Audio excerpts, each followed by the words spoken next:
السلام علیکم دوستو، امید ہے کہ آپ سب خیریت سے ہوں گے۔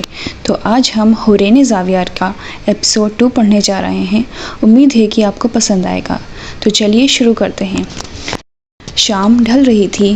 گاؤں کی فضا میں وہی پرانی خاموشی تھی، مگر آج اس خاموشی میں ایک عجیب سی سرگوشی مل گئی تھی۔ ایسی سرگوشی جو دو دلوں کے بیچ چلتی ہے مگر زبان پر نہیں آتی۔ حورین اپنے گھر کے باہر بیری کے درخت کے نیچے بیٹھی تھی۔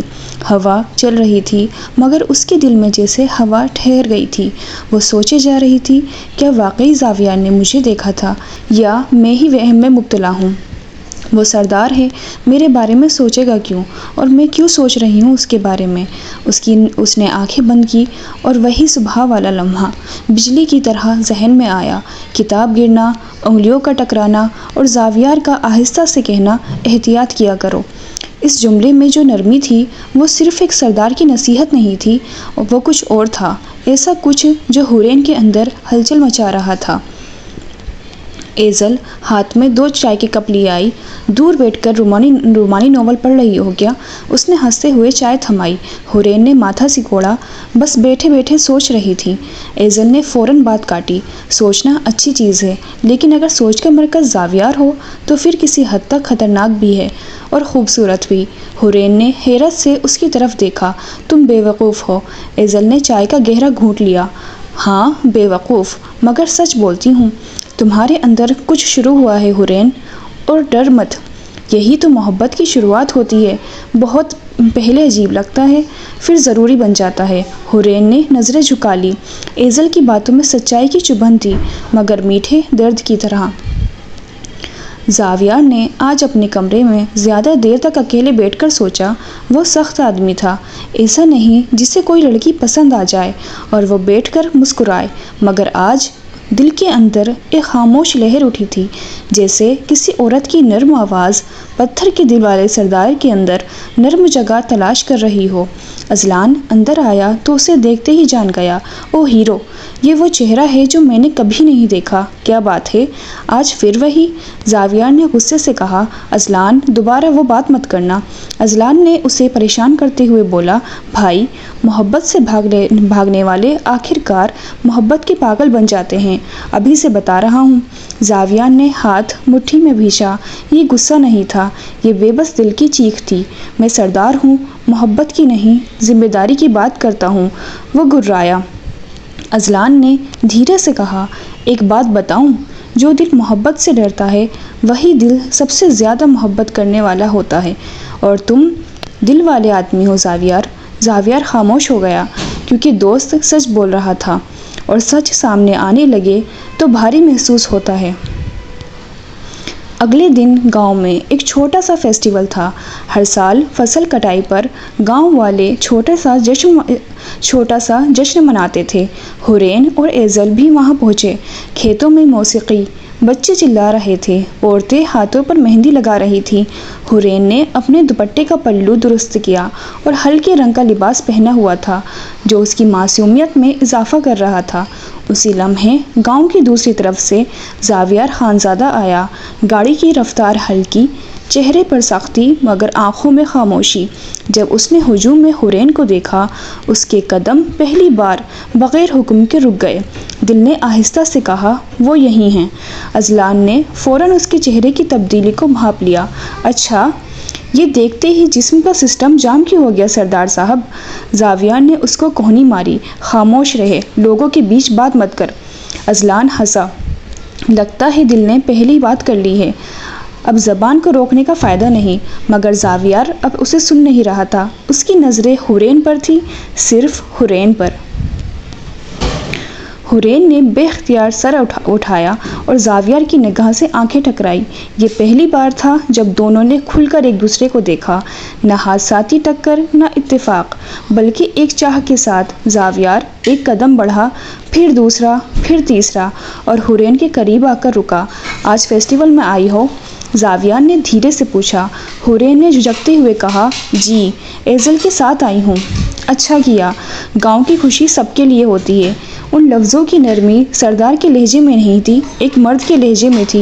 حورین کے دل میں ہلکی سی لرزش اتر گئی۔ ایزل دور کھڑی یہ سب دیکھ رہی تھی اور دل ہی دل میں مسکرا رہی تھی۔ یہ لمحہ کچھ اور ہی تھا۔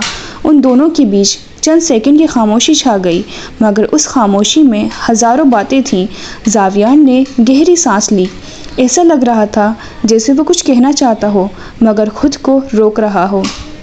اگر کوئی مسئلہ ہو یا کبھی بھی بات کرنی ہو تو مجھے بتا دینا، میں ہوں یہاں۔ حورین چونکی۔ یہ کوئی عام جملہ نہیں تھا، یہ تحفظ تھا، ایسی پیشکش جو بغیر الفاظ کے بھی بہت کچھ کہہ جائے۔ حورین نے ہلکے سے سر ہلا کر کہا، جی شکریہ، اور بس اس ایک شکریہ نے زاویار کے دل میں آگ مزید روشن کر دی۔ ایزل فوراً قریب آئی۔ ہائے سردار صاحب، اتنی مہربانی، کہیں بارش تو نہیں آنے والی؟ زاویار نے ہلکی سی مسکراہٹ دبائی اور آگے بڑھ گیا۔ حورین نے ایزل کو گھورا۔ تم کیوں ہر وقت مذاق کرتی رہتی ہو؟ ایزل نے ہنستے ہوئے کہا، محبت کے معاملے میں مذاق ہی سب سے پہلے سمجھ آتا ہے، اصل بات بعد میں۔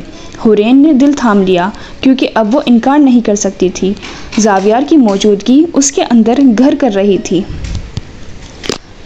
فیسٹیول ختم ہوتے ہوئے رات گہری ہو گئی تھی۔ اونچی ہنسیوں کی جگہ اب کہیں کہیں دور سے پیپل کے درختوں کی سرسراہٹ سنائی دیتی تھی۔ گاؤں کے چراغ جل رہے تھے مگر دلوں میں آج کچھ اور ہی روشنی لگی ہوئی تھی۔ گھر آ کر حورین نے دوپٹہ سیدھا کیا، چہرہ دھویا، پانی پیا، مگر ایک چیز نہ ہٹی، زاویار کی وہ نظر جس میں سختی بھی تھی، تحفظ بھی، اور ایک عجیب سی خاموش چاہ بھی۔ اس نے خود سے کہا، نہیں حورین، یہ سب غلط ہے۔ سردار تو سب کے لیے ہے، میرے لیے کیوں ہوگا؟ مگر دل بغیر اجازت دھڑکنے لگا تھا۔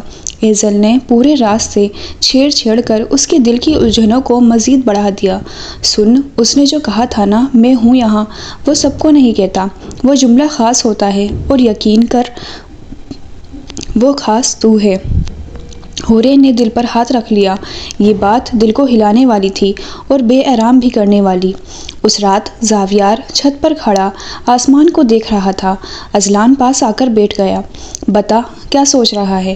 زاویار نے کچھ دیر خاموش رہ کر کہا، سوچ رہا ہوں کہ کچھ لوگ ایک نظر میں دل پر کیوں نقش ہو جاتے ہیں اور کیوں مٹتے نہیں۔ اذلان کے چہرے پر حیرت اور مسکراہٹ دونوں آ گئیں۔ بالآخر سردار صاحب نے مان ہی لیا کہ دل میں کسی نے جگہ بنا لی ہے۔ زاویار نے گہری سانس لی۔ یہ غلط ہے اذلان، میری ذمہ داریاں بہت بڑی ہیں اور وہ لڑکی بہت معصوم ہے۔ مجھے ڈر لگتا ہے کہ کہیں میرا سایہ اس پر بھاری نہ پڑ جائے۔ اذلان نے مسکرا کر کہا، بھائی، محبت سایہ نہیں بناتی، سایہ ہٹاتی ہے۔ جو لوگ دل والے ہوتے ہیں ان سے محبت ڈرتی نہیں، محبت پناہ بنتی ہے۔ زاویار نے پہلی بار آنکھیں بند کر کے اپنے دل کو اجازت دی کہ وہ حقیقت قبول کرے۔ اسی رات گاؤں میں اچانک چیخیں بلند ہوئی، بکریاں چوری ہو گئیں، چور کھیتوں کی طرف بھاگے ہیں، کھیتوں میں آگ لگنے کا خطرہ ہے۔ پورا گاؤں ہل گیا۔ چند لوگ مشالیں پکڑے بھاگ رہے تھے۔ خوف، شور، افراتفری سب جمع ہو گئے تھے۔ حورین کے گھر کے باہر بھی آوازیں گونجنے لگی۔ وہ ڈر گئی۔ اس کی ماں نے فوراً دروازہ بند کر دیا۔ اندر آ جاؤ، باہر کوئی مسئلہ ہو گیا ہے۔ حورین کی سانس تیز ہو گئی۔ اسے اپنی بہنوں اور ماں کا خوف نظر آیا اور دل میں ایک ہی خیال آیا، زاویار کہاں ہوگا؟ گاؤں کے باہر زاویار، اذلان اور کئی نوجوان چوروں کے پیچھے بھاگے۔ چور بھاگتے ہوئے کھیتوں میں مشال پھینک گئے جس سے ایک حصہ آگ پکڑنے لگا۔ زاویار نے فوراً حکم دیا، پانی لاؤ، کھیت بچاؤ۔ یہ سب کی محنت ہے۔ وہ آگ کے پاس جا کر اپنی چادر سے شعلے بجھا رہا تھا۔ کھیتوں کی ہوائیں گرم تھیں، رات ڈراؤنی تھی، مگر زاویار کی آواز سب سے اونچی تھی۔ اذلان چلا کر بولا، پہلے چور پکڑیں یا آگ بجھائیں؟ زاویار نے پوری طاقت سے کہا، پہلے کھیت بچائیں، رزق بچانا سب سے ضروری ہے۔ یہ جملہ گاؤں والوں کے دلوں میں عظمت کی طرح بیٹھ گیا۔ حورین نے گھر کے دروازے سے دیکھا کہ دور کھیتوں میں روشنی بھڑک رہی ہے۔ اس کا دل کانپ اٹھا۔ اس کے ہونٹوں پر بے اختیار ایک نام آیا، زاویار۔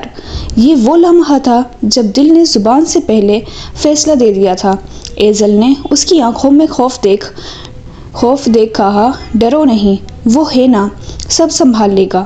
حورین کے دل نے فوراً کہا، ہاں وہ ہے، اور یہ اعتراف محبت کی پہلی مکمل ساز تھی۔ آگ بجھائی گئی، بکریوں کو واپس لایا گیا، چور بھاگ گئے، مگر زاویار کی بازو پر مشال کا شعلہ لگ گیا تھا۔ خون بہہ رہا تھا، مگر وہ ویسے ہی کھڑا تھا جیسے کچھ ہوا ہی نہ ہو۔ سردار، آپ ٹھیک ہیں؟ لوگ اس کے گرد جمع ہو گئے۔ زاویار نے کہا، میں ٹھیک ہوں، گاؤں محفوظ ہونا چاہیے، میرے زخم کی فکر نہ کرو، مگر اندر سے اس کا جسم تھر تھر کانپ رہا تھا۔ گاؤں والے زاویار کو گھر لے جا رہے تھے کہ اچانک حورین کی نظر اس کے زخمی ہاتھ پر پڑی۔ وہ بے اختیار 2 قدم آگے بڑھی، پھر رک گئی۔ زاویار کی نظر اس پر پڑی۔ دونوں کے بیچ کچھ لمحے خاموش ہوئے، مگر وہ خاموشی ہزاروں الفاظ سے بھری تھی۔ حورین دھیرے سے بولی، آپ کو چوٹ آئی ہے؟ اب اس کی آواز خوف اور فکر سے بھری ہوئی تھی۔ زاویار نے پہلی بار نرمی سے جواب دیا، تم فکر مت کرو، میں ٹھیک ہوں۔ یہ جملہ صرف جواب نہیں تھا، یہ تعلق کا پہلا نشان تھا۔ رات کی ہلکی ہوا گاؤں میں پھیلی ہوئی تھی، مگر اس ہوا میں آج عجیب سا بوجھ تھا۔ کھیتوں کی آگ تو بجھ گئی تھی، مگر بہت سے دلوں میں ایک نئی آگ جل اٹھی تھی، جو صرف لمحوں سے نہیں، محبت سے بھڑکتی ہے۔ زاویار اپنے کمرے میں بیٹھا تھا، بازو پر پٹی بندھی تھی، مگر وہ درد کے باوجود بیٹھا رہا۔ اس کی آنکھوں میں عجیب سی گہرائی تھی، جیسے وہ اپنے آپ کو تلاش کر رہا ہو۔ اذلان نے کمرے میں قدم رکھا، سردار صاحب، یہ کیا حالت بنا لی؟ کم از کم لیٹ تو جاؤ۔ زاویار نے آہستہ سے کہا، یہ چوٹ درد نہیں دے رہی۔ اذلان نے بھویں اٹھائی، تو پھر کون سی چوٹ درد دے رہی ہے؟ وہ جو ہاتھ پر ہے یا وہ جو دل میں لگی ہے؟ زاویار نے اسے گھورا، بہت بولتا ہے تو۔ اذلان مسکرا کر پاس بیٹھ گیا، میں دوست ہوں، تیرا چہرہ دیکھ کر پتھر بھی بول اٹھیں کہ کہیں کسی کی فکر، کسی کی آواز، کسی کی دعائیں کام آ رہی ہیں۔ زاویار نے نظریں جھکا لی، فکر کس کی تھی؟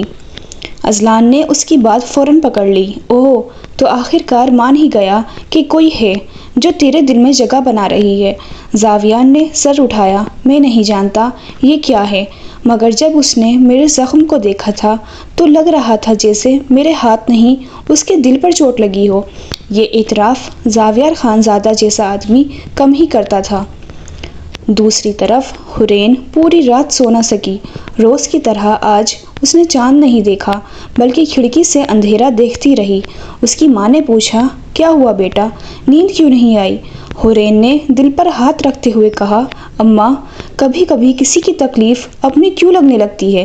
ماں نے اس کے سر پر ہاتھ رکھ کر کہا، جب دل میں احساس پیدا ہو تو پھر دوسروں کا درد بھی اپنا لگتا ہے، اور یہ احساس رشتوں کا پہلا پیغام ہوتا ہے۔ حورین چونکی، کیا وہ رشتہ سچ میں شروع ہو گیا تھا؟ اگلے دن جب سورج نکلا، حورین نے ساری ہچکچاہٹ کو پیچھے چھوڑا اور فیصلہ کیا وہ زاویار کا حال پوچھے گی۔ ایزل نے اس کا ہاتھ تھاما، جا، اگر پوچھنے کا دل ہے تو اپنے آپ کو مت روک، یہ کمزوری نہیں ہوتی، محبت کی پہلی بہادری ہوتی ہے۔ اور یوں دونوں سردار کے گھر کی طرف چل پڑی۔ گھر کے باہر پہرا تھا، خانزادہ خاندان کے چند لوگ کھڑے تھے۔ تم لوگ یہاں کیوں آئی ہو؟ ایک بوڑھے سپاہی نے پوچھا۔ ایزل نے جواب دیا، ہم سردار کا حال پوچھنے آئے ہیں، کل زخمی ہوئے تھے نا؟ بوڑھا سپاہی نرم پڑا، زخمی ضرور ہوئے ہیں، مگر سردار ہیں، سب سنبھال لیتے ہیں۔ تم کون ہو؟ حورین نے جھجکتے ہوئے کہا، میرا نام حورین ہے۔ یہ نام سنتے ہی بوڑھے سپاہی نے چونک کر اسے دیکھا، تم وہی لڑکی ہو جس کی کتاب سردار نے اٹھائی تھی؟ ایزل نے زور سے اس کا بازو کھینچا، ہائے اللہ، گاؤں میں کتنی تیزی سے باتیں پھیلتی ہیں۔ بوڑھا سپاہی مسکرایا، سردار صاحب اندر ہیں، میں اجازت لے کر آتا ہوں۔ سپاہی اندر گیا۔ زاویار بیٹھا تھا، اذلان بھی اس کے پاس ہی بیٹھا تھا۔ سپاہی نے کہا، سردار، باہر ایک لڑکی آئی ہے، حورین نام ہے، آپ کا حال پوچھنے آئی ہے۔ زاویار کے ہاتھ سے چائے کا کپ زمین پر گر گیا۔ اذلان ہنستا ہوا بولا، اوہ، تو محبت نے چائے بھی گرا دی۔ زاویار نے اسے گھورا، چپ کر، اور اسے اندر بلاؤ۔ سپاہی باہر آیا، سردار صاحب آپ کو اندر بلا رہے ہیں۔ حورین کا دل دھڑک اٹھا، یہ پہلی بار تھا کہ سردار نے اسے خود بلایا تھا۔ زاویار نے جیسے ہی حورین کو کمرے میں داخل ہوتے دیکھا اس کی سانس ایک لمحے کو رک گئی۔ حورین نے نظریں جھکا کر سلام کیا۔ آپ کو چوٹ لگی تھی؟ میں حال پوچھنے آئی تھی، زاویار نے دھیرے سے کہا۔ تم نے آ کر دل کا بوجھ ہلکا کر دیا۔ حورین چونکی۔ یہ جملہ اس کے لیے بہت بڑا تھا۔ زاویار نے مزید کہا، تم آئی ہو یہ میرے لیے کافی ہے، اب میں واقعی ٹھیک ہوں۔ حورین کا دل پہلی بار خوشی سے لرزا۔ اذلان ایک طرف کھڑا ایزل کو دیکھ کر مسکرا رہا تھا۔ ایزل نے اسے گھورا۔ کیا دیکھ رہے ہو؟ اذلان نے ہنس کر کہا، بس کچھ لوگ ایسے بھی ہوتے ہیں جنہیں پہلی نظر میں دیکھ کے لگا یہ زندگی میں خاص بننے والے ہیں۔ ایزل نے نظریں موڑ دیں اور دل بے اختیار دھڑکا۔ تو دوستو یہاں پر ایپیسوڈ 2 ختم ہوتا ہے۔ ملتے ہیں تو دوستو یہاں پر ایپیسوڈ 2 ختم ہوتا ہے۔ امید ہے کہ آپ کو یہ پسند آیا ہوگا۔ لائک اور کمنٹ کر کے ضرور بتائیں کہ آپ کو یہ کیسا لگا۔ ملتے ہیں نیکسٹ ویڈیو میں نیکسٹ ایپیسوڈ کے ساتھ۔ اللہ حافظ۔